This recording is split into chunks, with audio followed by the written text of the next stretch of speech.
Today's episode was sponsored by Incogni. Alright, well, if you hear anything, let us know.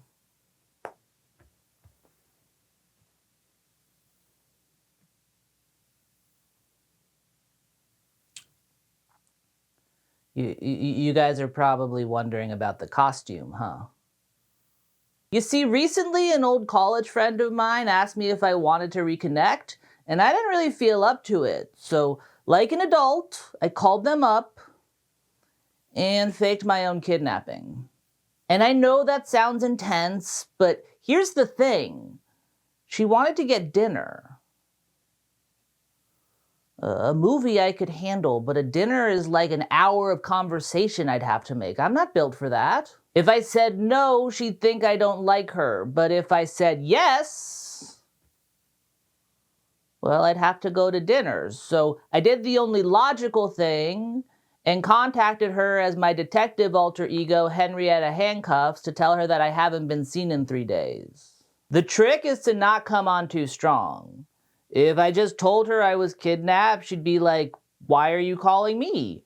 But if I call her and ask her if she's seen me recently because hers was the most recent number in my phone, she'll ask why, and that's when I can say that I'm missing and presumed dead.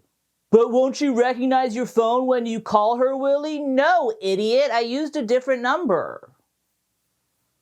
Maintaining a separate phone for Henrietta is expensive, but it's worth every penny. It's gotten me out of quite a few jams.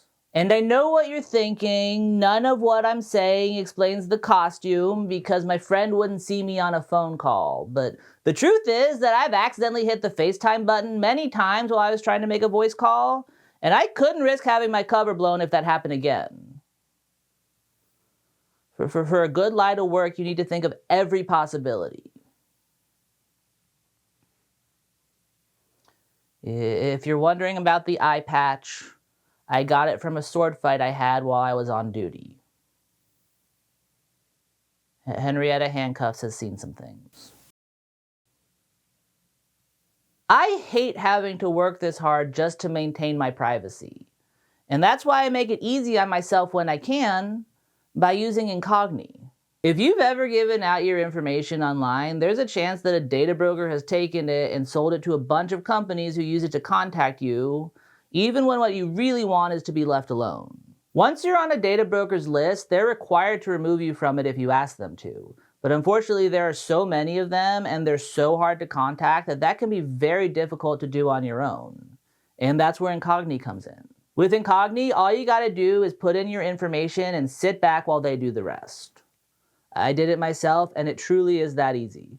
Right now, Incogni is offering my viewers 60% off on an annual plan. So follow the link below and use code WillieMuse to start taking back your personal data today. Incogni makes it so that I don't have to worry about being contacted by a bunch of strangers trying to sell me something. And I can use that energy to make it so that I don't get contacted by the people I love. This is Officer Handcuffs. Alright, well, don't touch it. I'll be over in a second to dust for prints.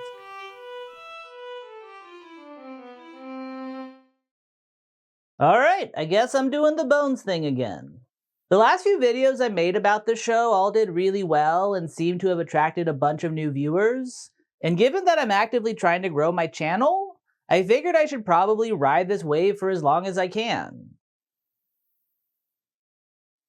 Or at least until I get bored with it, which, knowing me, will probably be in like 2 videos. Oh god, I'm my own worst enemy.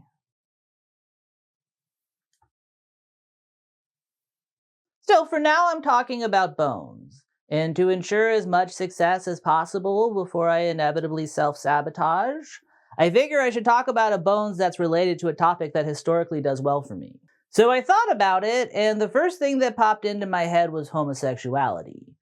For some reason, the people who like me also seem to really like gay things. I don't know why that is.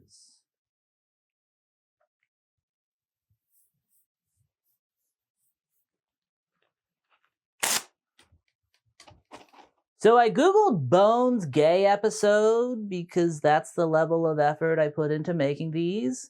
And that led me to season 5, episode 13, The Dentist in the Ditch. So yeah, let's talk about season 5, episode 13, The Dentist in the Ditch. Dentist in the ditch. Dentist in the ditch. Dentist in the ditch. I'm not gonna lie, I found the opening vignette to this one a little bit disappointing. Not because it was bad so much as it felt like a lot of wasted potential. It takes place at a Civil War reenactment, which could have been a great setting for a random nonsense conversation, but unfortunately all we get is a Union soldier arguing with a Confederate soldier over which side is better. It feels very first thought. Sailor's Creek was the beginning of the end for the South. We dug in and held you Yankees off for 2 days. Which is why we live in the Confederate States of America, I guess. Our boys had set up a perimeter along this here creek. If we had been able to get supplies... Oh, I hate to rub it in, Duval, but you rebels had more soldiers surrender at Farmville than in any other battle of the war. So we switch sides, you know.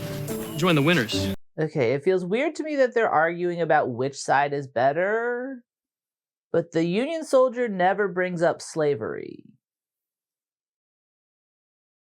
That's probably where I would start if I were him. Arguments don't get much more slam dunk than that. Whatever, though. They find a corpse. What is this? Oh my God. A dead soldier?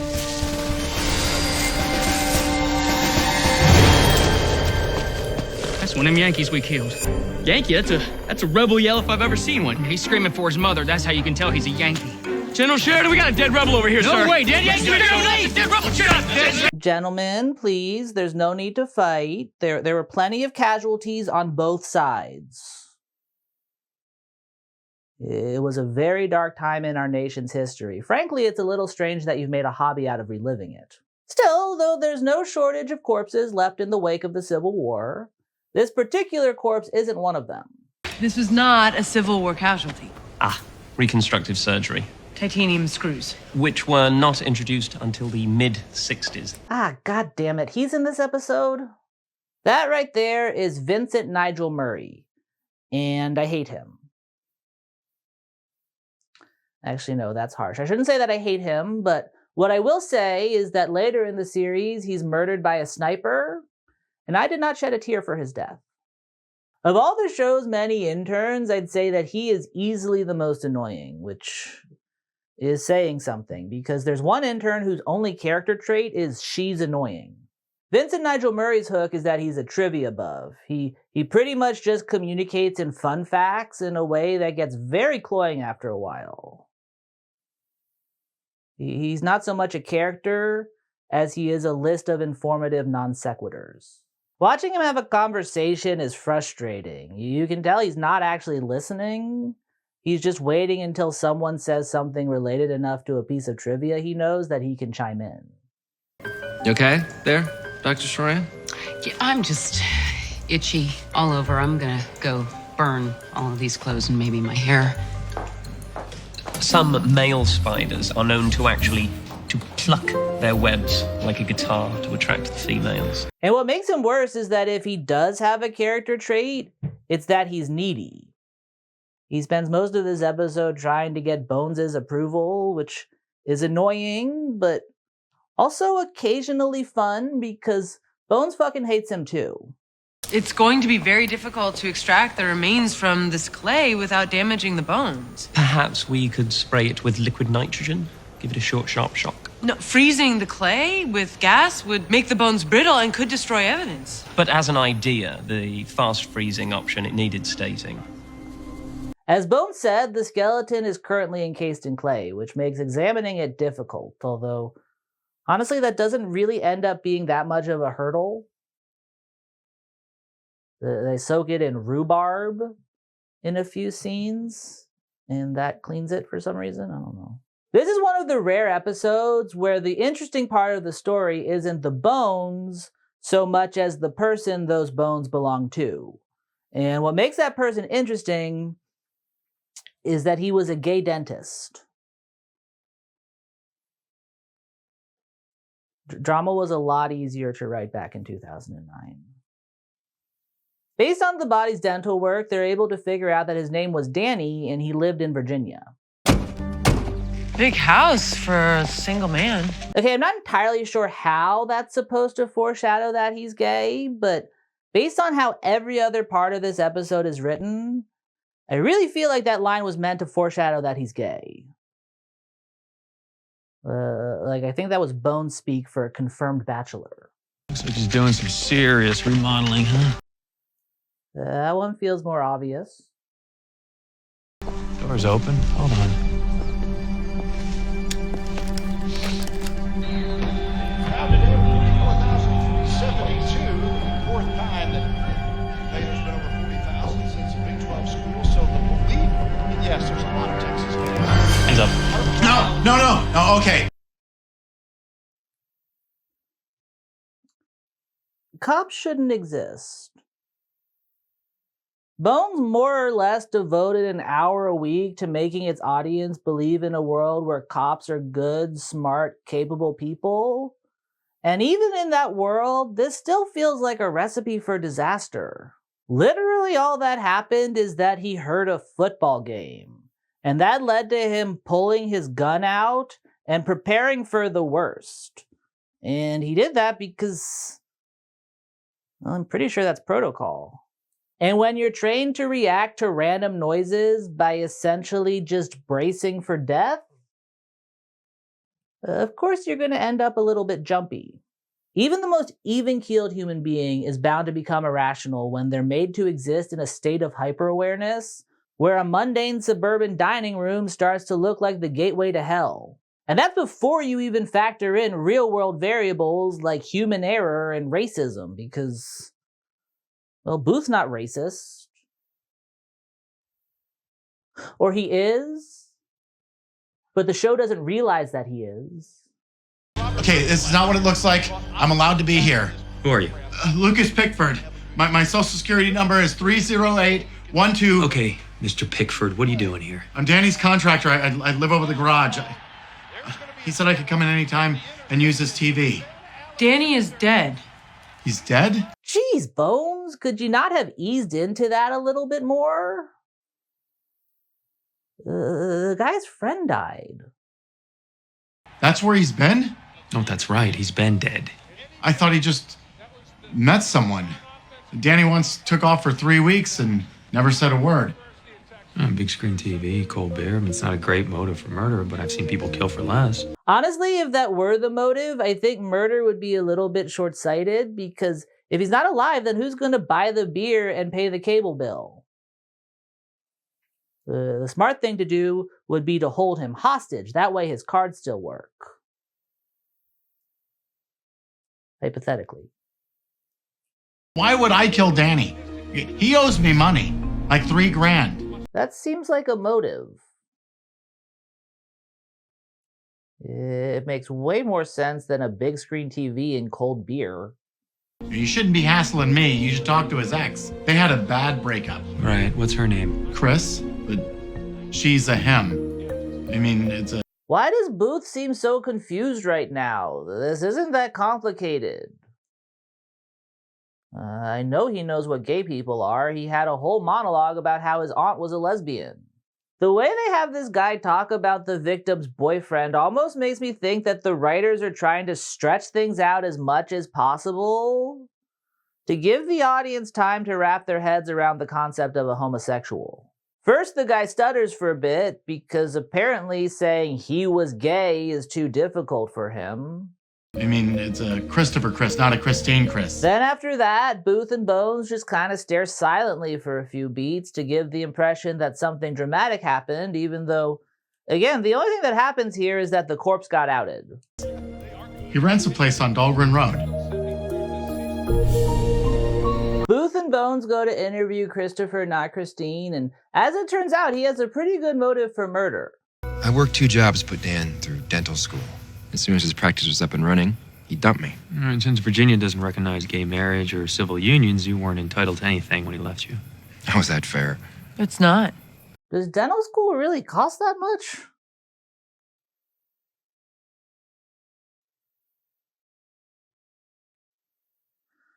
The cost of dental school can range from $120,000 to $424,000 over 4 years, including tuition, fees, instruments, and other costs.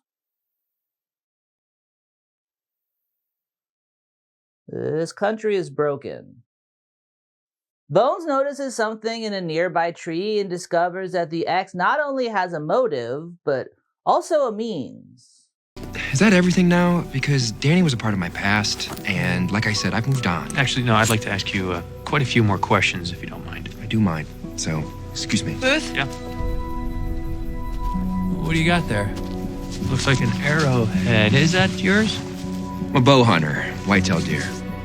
Yeah, I'm gay and I hunt. What?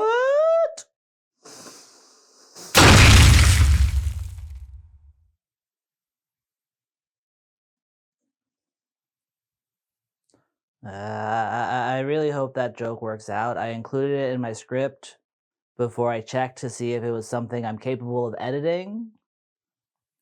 And I feel like it's probably not. Fingers crossed. The show seems to be setting this guy up as a major suspect, which is why it feels weird that this is literally the last we see of him.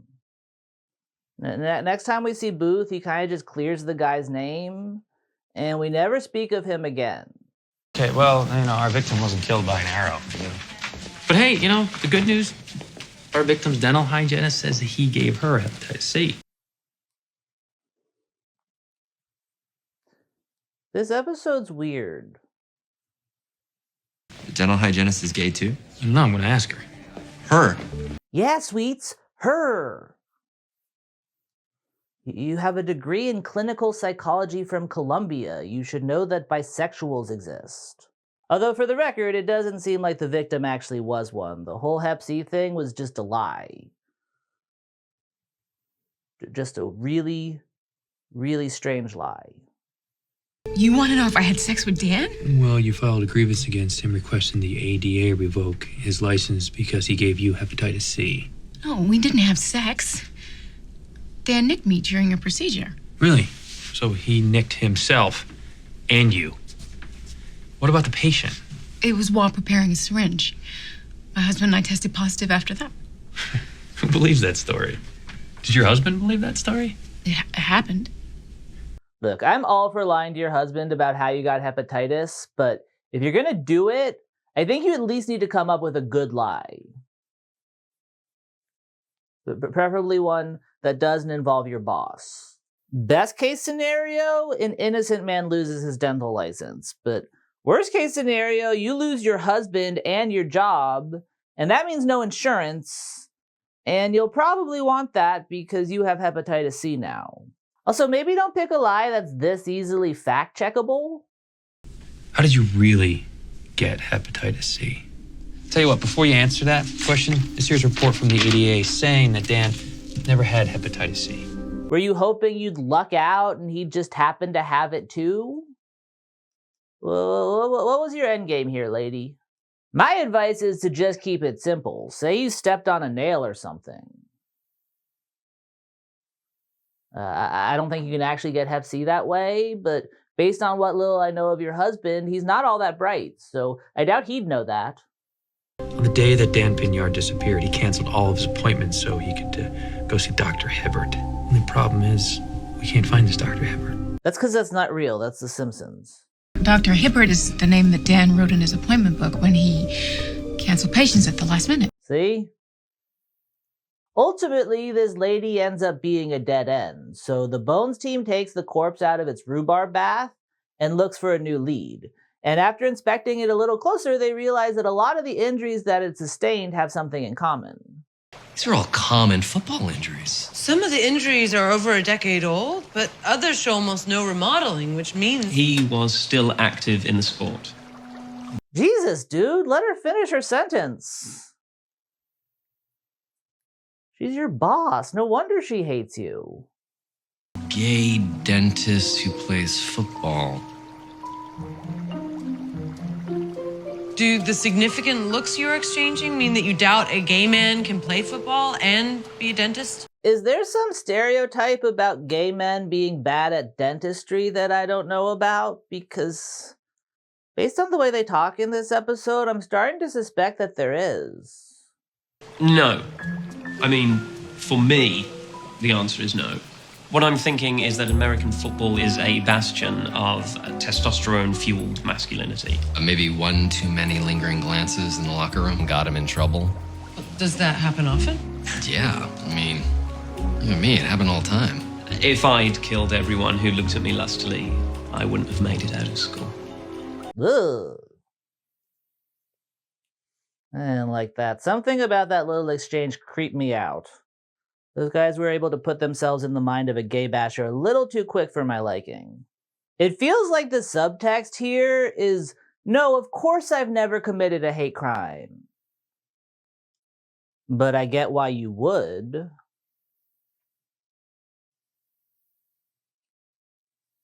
Also, I have never understood that whole gay men are looking at me in the locker room complaint. Like, I won't lie and say that gay men never look at guys in the locker room, but so do straight men. I feel like if that bothers you, then maybe don't get naked in front of a room full of men. And saying that feels weirdly victim-blamey, so I do want to clarify and say that I'm talking about myself right now. I have a problem with it. What I've never had a problem with, though, is finding a stall nearby to change in. And I don't know, it feels weird to say what I'm saying because I'm certainly not arguing in favor of staring at someone who doesn't want you to. But I also don't think that's the real issue here. In my experience, the guys getting naked in locker rooms do not seem concerned with being looked at. Often it feels like they're stopping just short of going up to people and saying, "Hey, that's my penis. What do you think?" Frankly, having gone to an all-boys high school, I can say quite confidently that straight guys do some of the gayest shit that you have ever seen in the locker room. I personally tried to avoid it out of fear that it might lead to my murder, but it definitely happened. The sense I get is that the real problem straight guys have with gay guys in the locker room is that they have an innate desire to express themselves in a deeply homoerotic way. They just don't want it to be gay. And if a gay guy is there being gay about it, it would be. It doesn't matter how many rounds of ball gargle you play, so long as everyone is exclusively attracted to women, that's just an expression of your masculinity. They tracked down the dead dude's football team and learned pretty quickly that this probably wasn't a hate crime. I'm sorry, did any of Dan's teammates or opponents have any problems with him? What, he was murdered? No. All the guys loved Dan. Wait, is it possible that someone's masculinity was threatened and that person killed Dan because he was a homosexual? Way to ease into that one, Bones. Is smooth. No, that's definitely not an issue with my guys. What makes your team so highly evolved, Coach? Meet the Cardinals, Agent Booth. We're all gay. Good hit! What?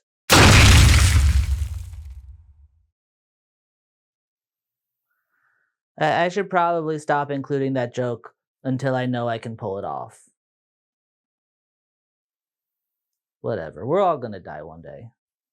And I feel like this was the moment that I realized why this episode feels so weird to me, because it's really trying, you guys. The goal here is clearly to make the point that gays are not who you think they are, but to do that, it kind of feels like they were like, okay, what do I think gays are?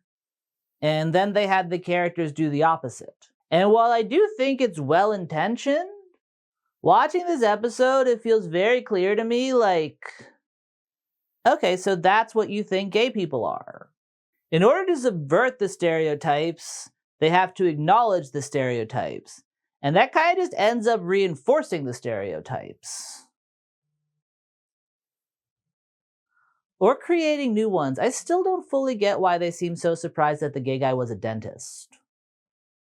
The way they go about things here also leads me to believe that the only way they could think to portray homosexuals in a positive light was by making them seem straight. And you're all gay. Well, I suppose statistically we could have 2 or 3 straights who are still in the closet. That's the opposite of what people would normally say. That's why it's funny. Bones finds blood on the inside of the deceased's helmet, and they trace it back to a football player on the rival team who they bring in to interview. Look, what's this all about? I'm trying to put together a sequence of events before Dan Pinyard disappeared. Disappeared? What do you mean, disappeared? We, found your blood on his towel. I cut myself during the game. Big gash on my leg. Danny used his towel to stop the bleeding. What do you mean, disappeared? He came up to you in the locker room and he presses that towel on your leg. I know it's part of the job, but it always creeps me out how quickly cops on these shows are able to put themselves in the minds of criminals during an interrogation. The worst is when they're talking about women. They'll always say something like, "Pretty young thing comes over to you looking like that. Of course you're going to want to take a bite." And it's like, I feel like you could have come up with a less creepy way to say that. That rolled off your tongue way too easily. Booth's weird hate crime fantasies aren't true, though. This guy super didn't do it. You think I killed him?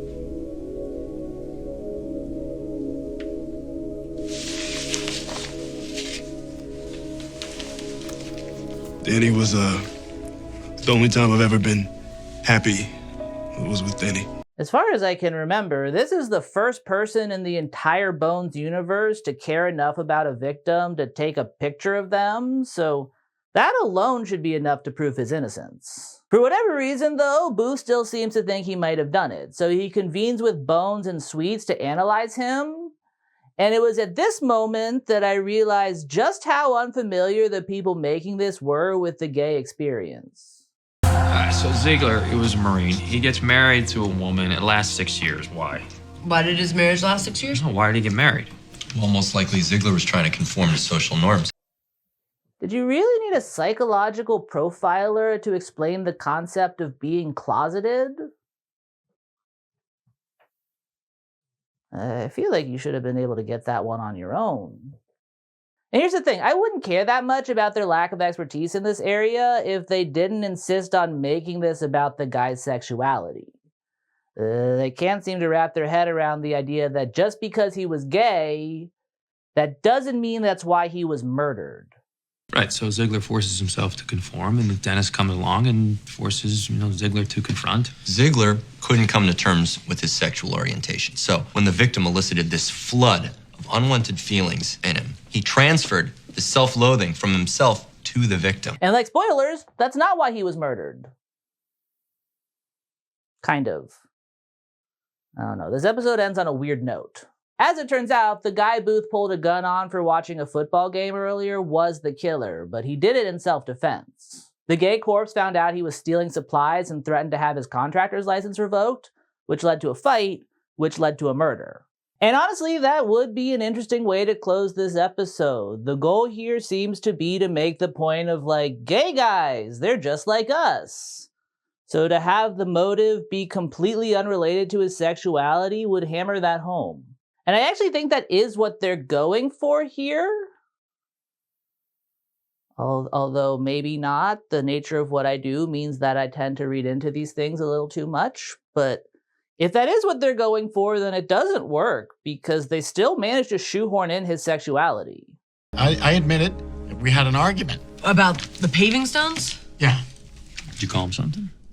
Vulgar slur for homosexual? In the heat of the moment, maybe. But you should have heard what he was calling me. Sometimes with Bones, you gotta read in between the lines a little bit. And I think what's being implied here is that the guy didn't really mean it as a slur.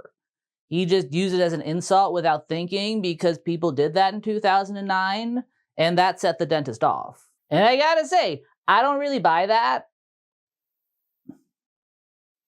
Not that the guy would say it without realizing how hurtful it was. That happened all the time back then, but it happened enough that the idea that it would make the dentist go crazy like that feels a little bit unbelievable to me. It was so pervasive that you kinda had to make yourself numb to it. It wouldn't be this secret kill switch that turns on your berserker mode because, well, to paraphrase a very annoying British friend of mine, if I murdered everyone who called me a homophobic slur, I wouldn't have made it out of school. And maybe I'm being a bit reductive, but it very much seems like this scene is a straight guy's depiction of what they think it's like being called a homophobic slur. It feels like the people making this have a vague idea that the word hurts, but they don't really understand the reality of that hurt. If they did, they probably wouldn't have included this next part. Dan knocked me down and he started kicking me. So I grabbed the scraper and swung it at him to get him off me. It's self-defense. Yeah, that's it. I'll admit it. It was self-defense. Except, you didn't call 911. No, you just watched him bleed to death and then you dumped his body in a ditch. If he charged me with theft, I lose my contractor's license. My whole livelihood. For what? A few dozen paving stones? The guy attacked me for a few dozen paving stones. You robbed him, you lied about it, and you called him a fag. To him, that was a big deal.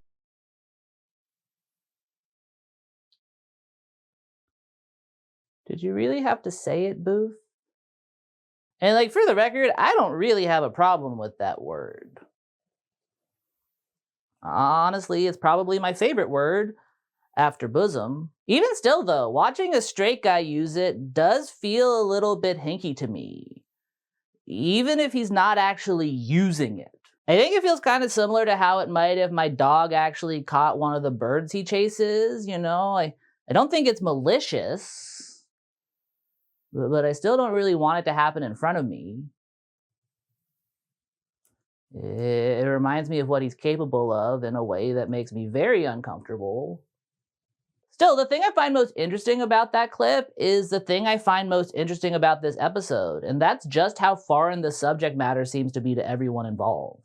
When Booth says that thing about the F-slur being a big deal, it feels like it's supposed to be this big epiphany the audience is supposed to have, even though watching it back now, you're kind of just like, well, yeah. Bones seems to think that gayness is fascinating to the point that, like I said, I think that's the hook here.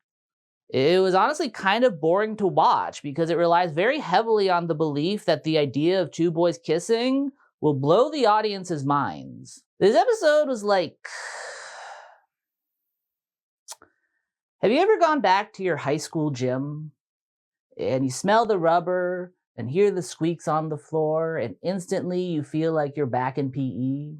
Because for better or worse, this is a very accurate time capsule of how issues like this were handled back then. When this episode came out, Gay was having a moment. Glee was on the air, Lady Gaga had just hit the scene, and everyone and their mother was posing with duct tape over their mouths to protest Proposition 8. It was sort of the hip new thing. So you had a lot of very well-intentioned people feeling like they had to show their support in some way. And that led to things like this episode, because they still didn't have a great grasp on how to do that. Watching this is like watching the opening scene of 2001: A Space Odyssey, where all those chimps start whacking the monolith with bones, trying to make sense of it. But the difference is that the monolith in this case is gay people, and those bones kind of hurt. Being gay in 2009 felt like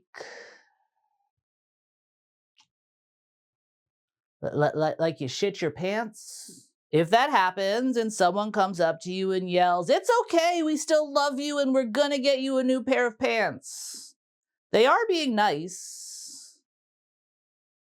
But that's not necessarily what you want in that situation. Generally, you'd prefer people just didn't make a thing of it, but honestly, a lot of the time you could tell that even the ones who were ignoring it were still kind of thinking about it. There was an air in the room. This is a terrible analogy. I guess my point is that this shit can be a lot more complicated than you think. Which is weird, because I also don't think it's very complicated at all. On a personal level, it's very easy to get to know another person and learn how to treat them. It's only once you try to intellectualize that in any way that you start to realize that there's a lot of nuance there. Truly, I think the low point of the episode for me was when they just kind of started listing off reasons that they don't hate gay people. Native Americans believed that homosexuals were of two spirits, held them in high esteem. So what's the problem? It's no problem. Why are you looking at me like that? I was a soldier. I mean, gay guys, they saved my life in battle more than once. And it's like, why do you feel the need to justify it that hard? If gay people hadn't saved your life, would you be a homophobe? And honestly, sometimes I think maybe that's why it feels like we're starting to regress a little bit. Some things aren't really meant to be put into words, which is unfortunate because gay wasn't the only thing on the rise in 2009. That was also the rise of Twitter and Facebook and YouTube and all sorts of other platforms where assholes like me could come on and start talking about nuance and shit, while people were still trying to just get a hang of the basics. And here's the thing. I don't think that this argument has ever actually worked. Anthropologically, it makes no sense for heterosexuals to be threatened by homosexuals because they're actually removing themselves from competition for mates. You can't really fight prejudices with logic because if they functioned in logic, they wouldn't exist to begin with. But that's exactly what people were trying to do. Suddenly, you had 8 billion people simultaneously trying to put into words why you should change. And the people who made this show, a lot of them weren't great at it. I think it worked on the people who were already kind of there and really didn't on everyone else. Like I said, this stuff gets complicated when you try to intellectualize it, and that causes people to feel overwhelmed, which causes them to lash out.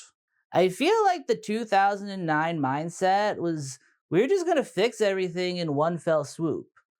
And if the time we're currently living through is any indication, that super wasn't possible. Which is frustrating.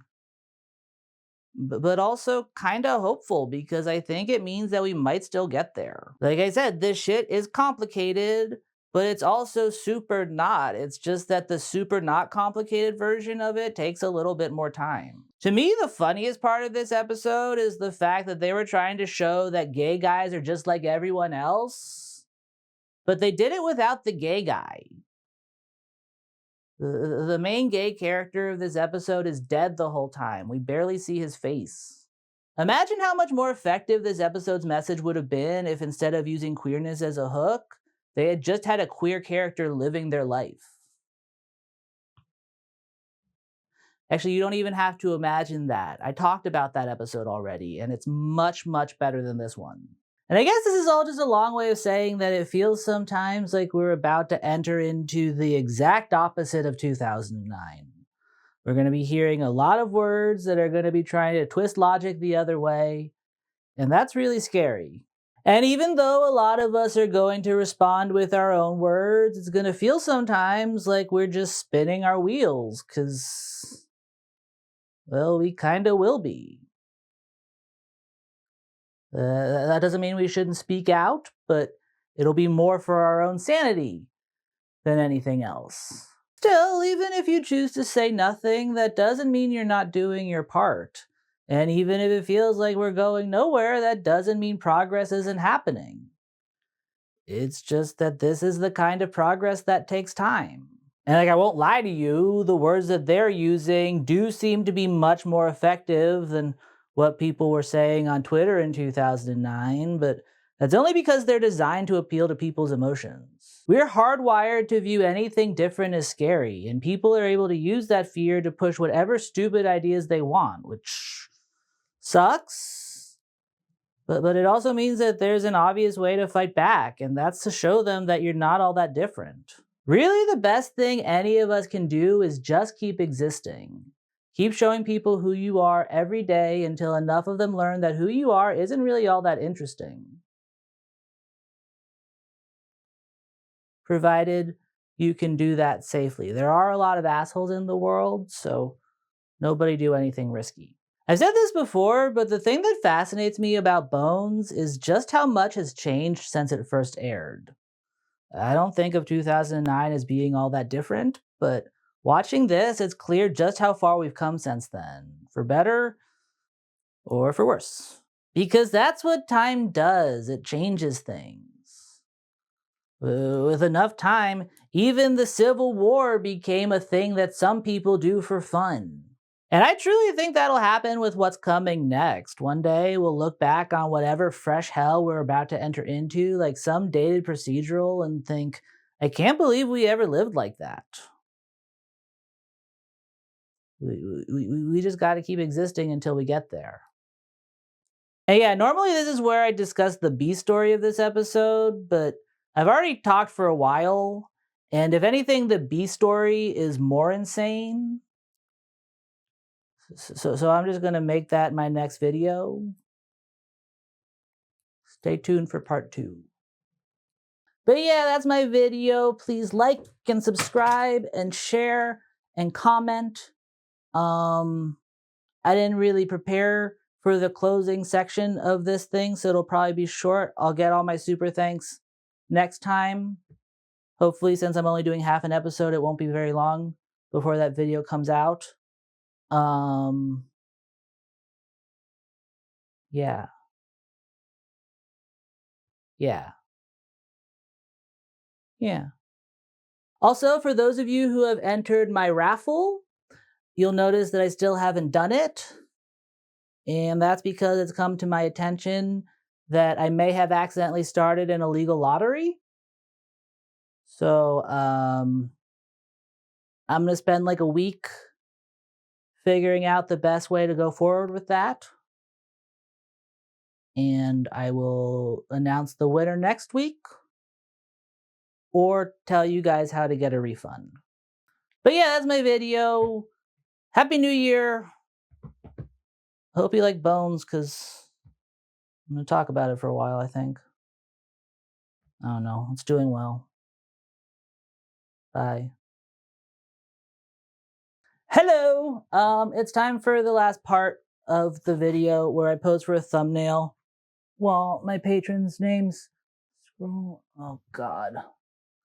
So, I don't know who noticed this, but I am currently growing a mustache for another video.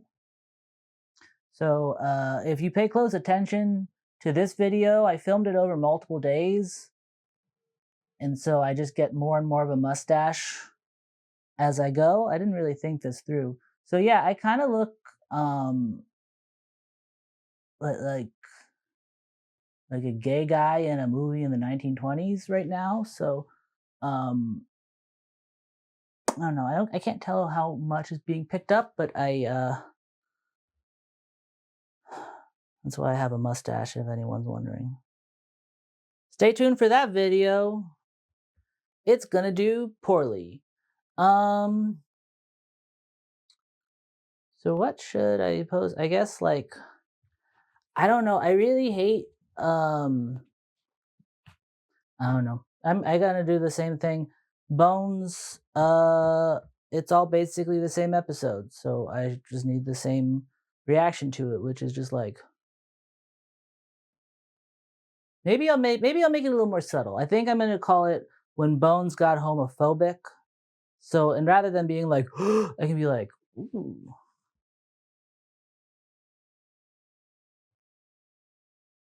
Hmm. Hmm. Hmm. My viewfinder is weird because it's like mirrored.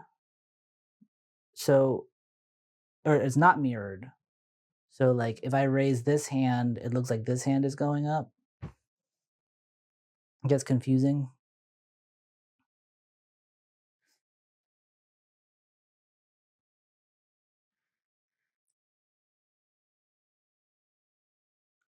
I'll try to do the arched eyebrow, but it'll just make me look like I'm trying to be Captain Morgan and failing miserably.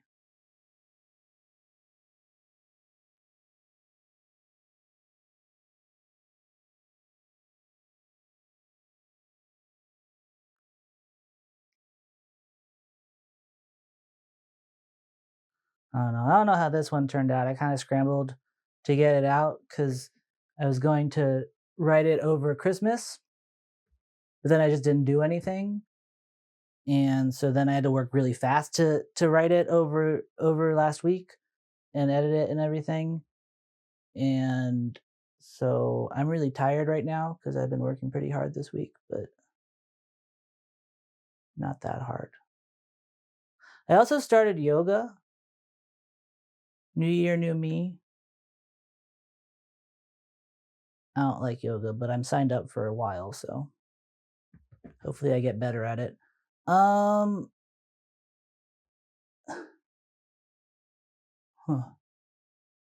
Homophobia?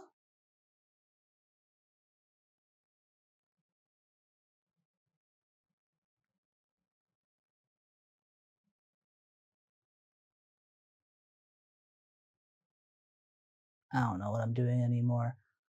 My apologies to anyone who made it this long. Yeah, end of video. Happy New Year.